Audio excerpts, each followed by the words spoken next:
Jefferson was born on April 13, 1743, on his father's Shadwell plantation located along the Rivanna River in central Virginia's Piedmont area at the foothills of the Blue Ridge Mountains. His father, Peter Jefferson, was a prosperous farmer as well as a professional surveyor and cartographer who created the province of Virginia's first accurate map. His mother, Jane Randolph, was a member of one of the most prominent families of Virginia. Young Jefferson was the third born of 10 siblings and loved playing in the woods, practicing the violin and reading.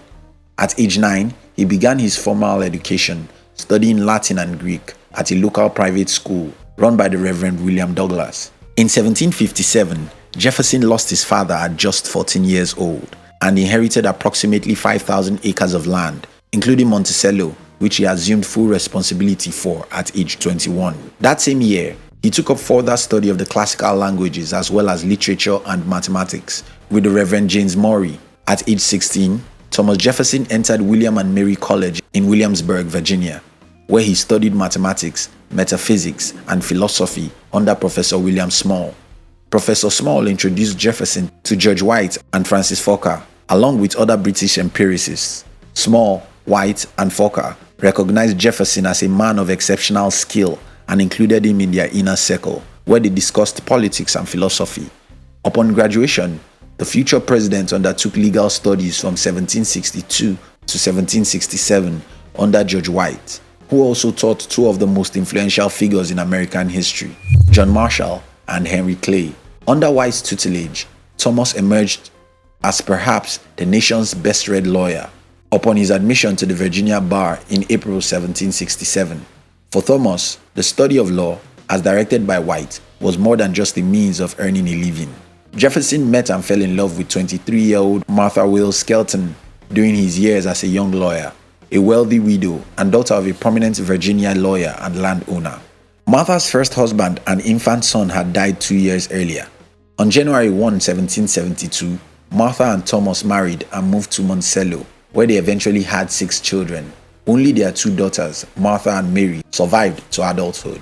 Monticello would become an architectural marvel designed and constructed by Jefferson and his slave laborers over the years. His slaves, who were highly skilled artists and craftsmen, designed most of the beautiful furniture in the house. Jefferson represented Albemarle County as a delegate to the Virginia House of Bourgeoisie from 1769 to 1775. In addition to practicing law, he pursued reforms to slavery. However, in Jefferson's life, slavery was a contradictory matter. Though he was a proponent of individual rights and at one point advocated a scheme to emancipate slaves in America gradually, he owned an estimated 600 slaves throughout his life and believed that the African Americans were lesser than whites in physical and mental. His first political work to gain acclamation was a 1774 draft of Summary View of the Rights of British America, which declared that the British Parliament had no right to exercise authority over the American colonies. The document shot him into the larger spotlight as a man of immense abilities in articulating the colonial position for independence. With the American Revolutionary War still ongoing, the astute lawyer was chosen as a delegate to the Second Continental Congress in 1775. Although not regarded as a great public speaker, he was a gifted writer and was asked to draft the Declaration of Independence at age 33 before he started writing. Jefferson discussed the contents of the document with a 5-member drafting committee, including John Adams and Benjamin Franklin. The Declaration of Independence was adopted on July 4, 1776, and explained why the 13 colonies chose to be free from British rule, as well as outlined the value of human rights and freedoms. Jefferson resigned from the Continental Congress in the fall of 1776 and was re-elected to the House of Delegates of Virginia, formerly the House of Bourgeoisie. He discussed one of the significant achievements of his career to be the Virginia Statute for Religious Freedom, which he authored in the late 1770s. Virginia legislators eventually passed it in 1786. During the Revolutionary War, Jefferson was elected and served as governor of Virginia from 1779 to 1781. When the British overran much of Virginia, the administration was forced to abandon the capital at Richmond. Jefferson barely escaped, captured by a British raiding army.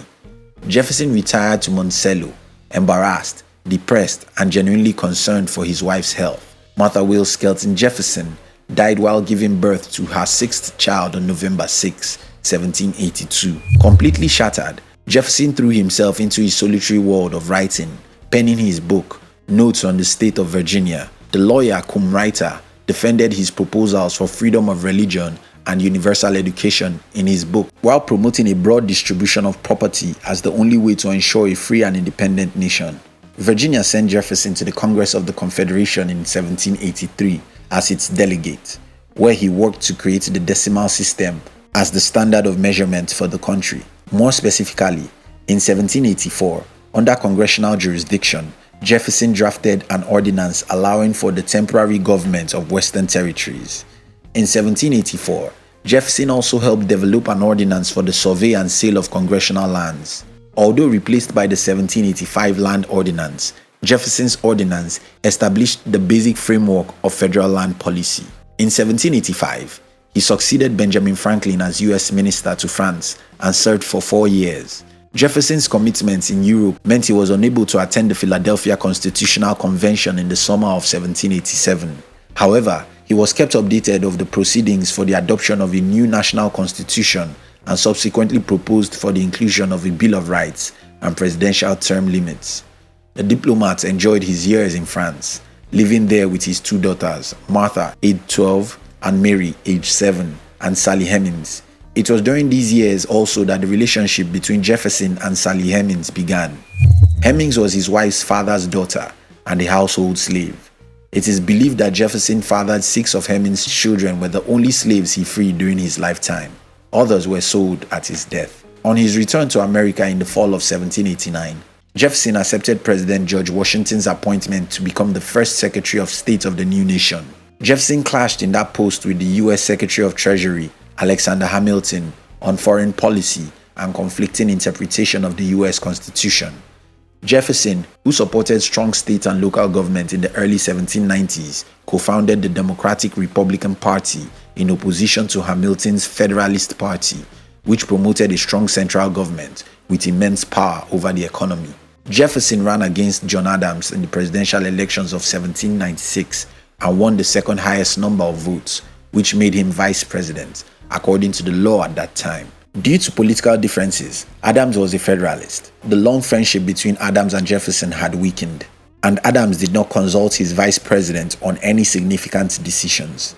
To occupy his time, Jefferson wrote a manual of parliamentary practice, one of the most valuable guides ever written to legislative proceedings.